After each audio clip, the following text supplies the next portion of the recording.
کہ ہمارے ہاں ایک شکایت کافی عرصے سے موجود ہے لیکن اب بڑھتی جا رہی ہے ہماری نئی نسل کے بارے میں، نوجوانوں کے بارے میں، کہ ان کے ذہنوں میں شکوک شبہات ابھر رہے ہیں اور ان کو دور کرنے کا کوئی نظم موجود نہیں ہے۔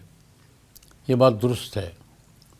ہماری وہ نسل نئی جو کالج اور یونیورسٹی تک جاتی ہے، بچے ہوں یا بچیاں،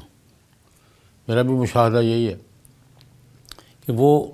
ان کے ذہنوں میں کنفیوژن، شکوک شبہات آتے ہیں، فطری بات ہے۔ میں اس پر یہ عرض کرنا چاہوں گا کہ ہمیں اس کے اسباب کا جائزہ لینا چاہیے۔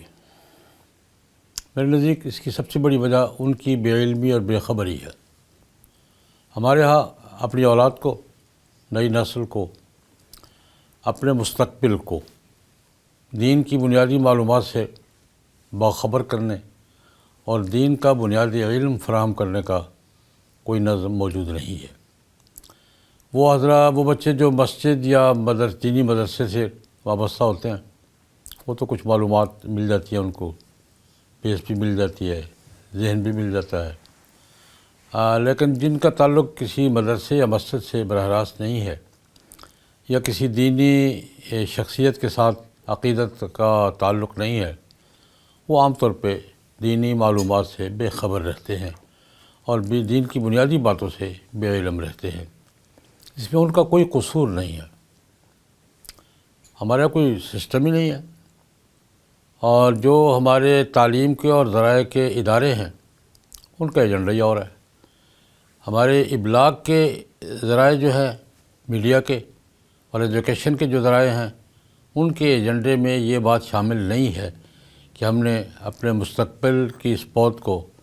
دین سے، دینی معلومات سے، دینی شخصیات سے، اپنے تہذیبی پس منظر سے، اپنے اخلاقی ماحول سے وابستہ رکھنا ہے۔ ان کے ایجنڈے میں یہ بات شامل نہیں ہے، اور یہ بے خبری کا یہ ماحول، ظاہر بات ہے جب ایک نوجوان کو دین کی بنیادی باتوں کا علم نہیں ہوگا اور اس کے خلاف بہت سی باتیں ہر وقت اس کی آنکھوں کے سامنے بھی، اس کے کانوں میں بھی، اس کے فکر میں بھی، اس کے مطالعے میں بھی آتی رہیں گی، تو کنفیوژن پیدا ہونا فطری بات ہے، اس پہ اس کا قصور کوئی نہیں ہے۔ میں اپنے حضرات سے کہا کرتا ہوں کہ ہمیں اسباب کا جائزہ لینا چاہیے اور نئی نسل کو، اپنے بچوں اور بچیوں کو، بالخصوص وہ بچے اور بچیاں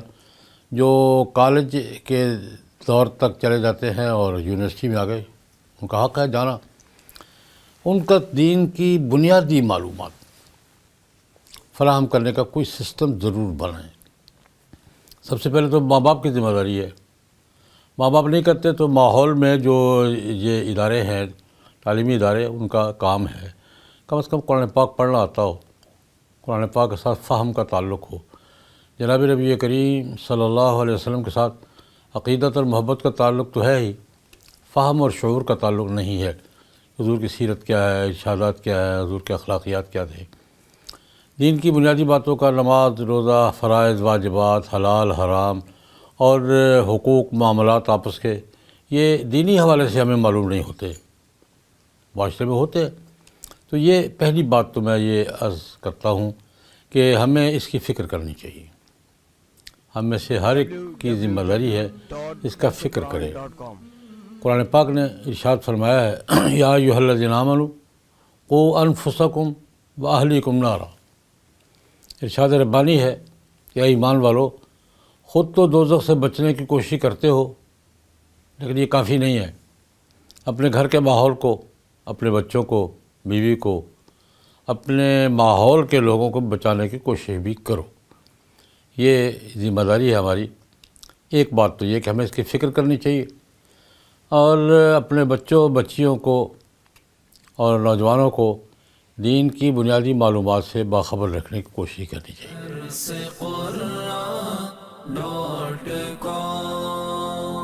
www.darsequran.com